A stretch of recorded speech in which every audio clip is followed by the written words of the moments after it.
Hello everyone, my name is Grosso, and to kick things off in the world of baseball, I'm joined by Tommy Aquilina and Juliana Battaglia. Guys, how you doing tonight? I'm good, happy to be here. Really happy to be here. I'm a longtime baseball fan, even if my own team, the Sox, are out for the count, so excited for this.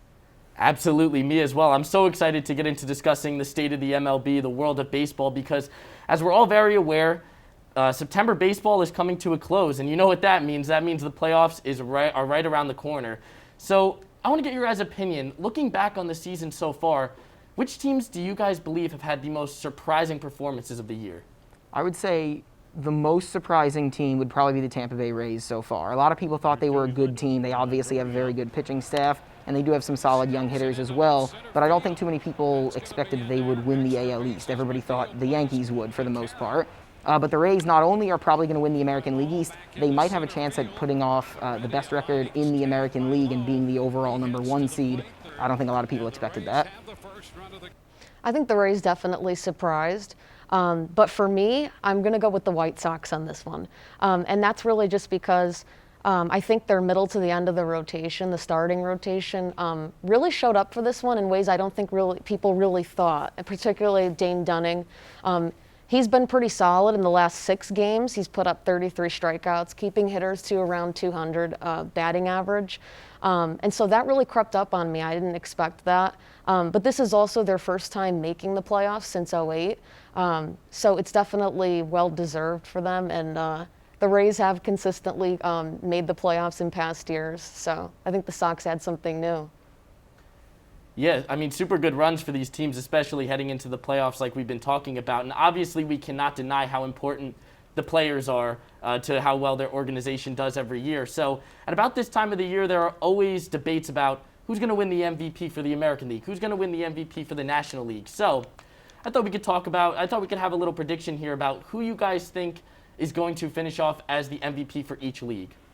So for the American League, there's a lot of guys to look at, and the popular two are probably the White Sox shortstop Tim Anderson, who might win the batting title, and their first baseman Jose Abreu, who's having a fantastic offensive season as well.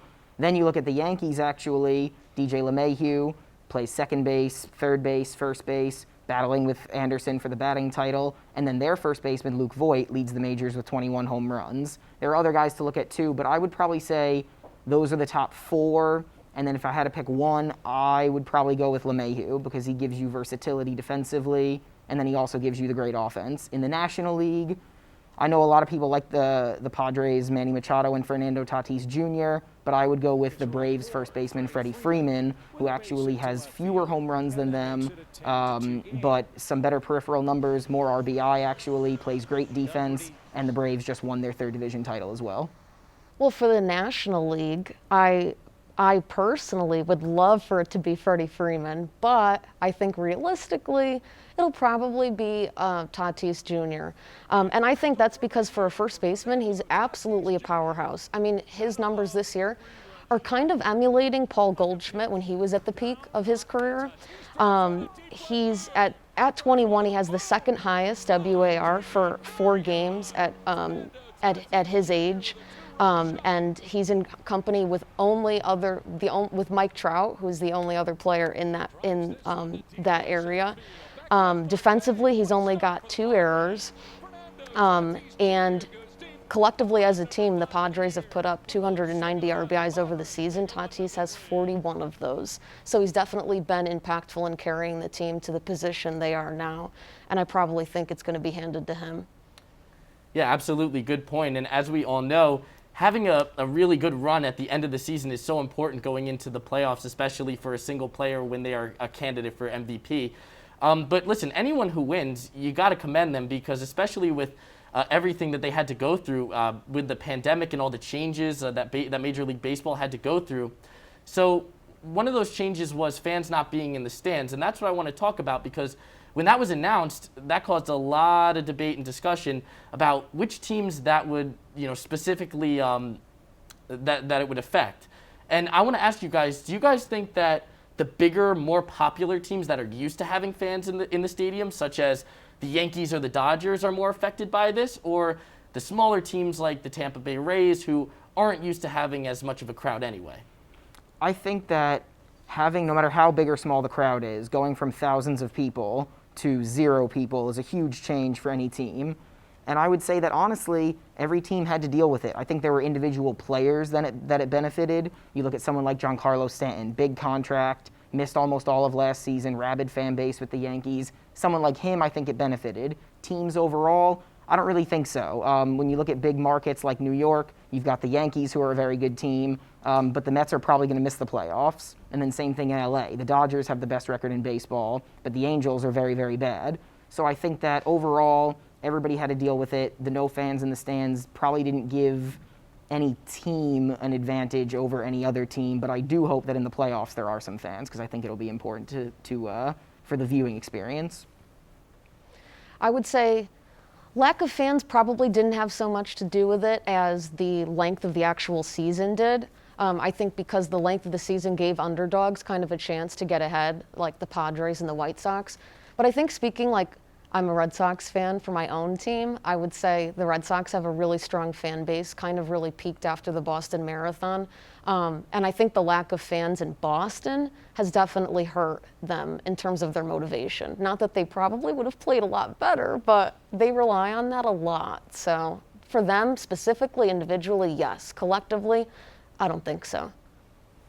We know how important fans are. They are the lifeline of any sport, and especially baseball in the playoffs, how exciting that can be and how much they can drive their teams. But like we said, the season is coming to a close. The playoffs are right around the corner, and we could never sit here right now and have a baseball panel discussion without having a World Series prediction to end it off. So I want to know from you guys, who are your predictions? What is your prediction for which teams from the American League will face the team from the National League, and who do you think is going to win? It's so tough to say. You have 8 teams in the playoffs in each league. It's such a crapshoot. The playoffs are different than they normally are, with weird seedings and playoff rounds. I'll default to what my pick would have been in a normal season: Yankees, Dodgers, and then I'm a Yankees fan, but I think if I was a betting man, I would go with the Dodgers in the series.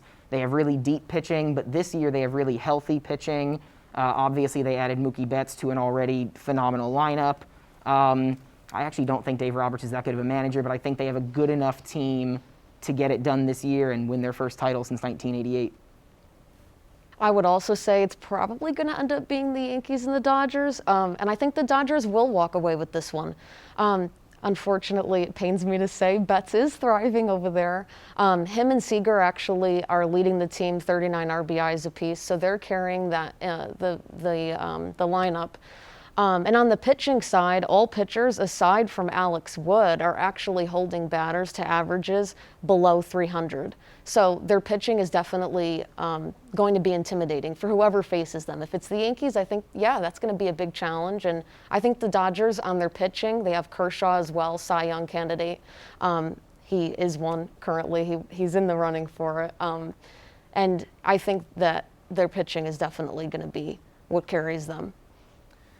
Yeah, I mean, I can't deny that I would love to see the Yankees face off against the Dodgers. Obviously, I'm a Yankees fan, and that is a matchup that a lot of Yankee fans have wanted to see for the past 3 years at least.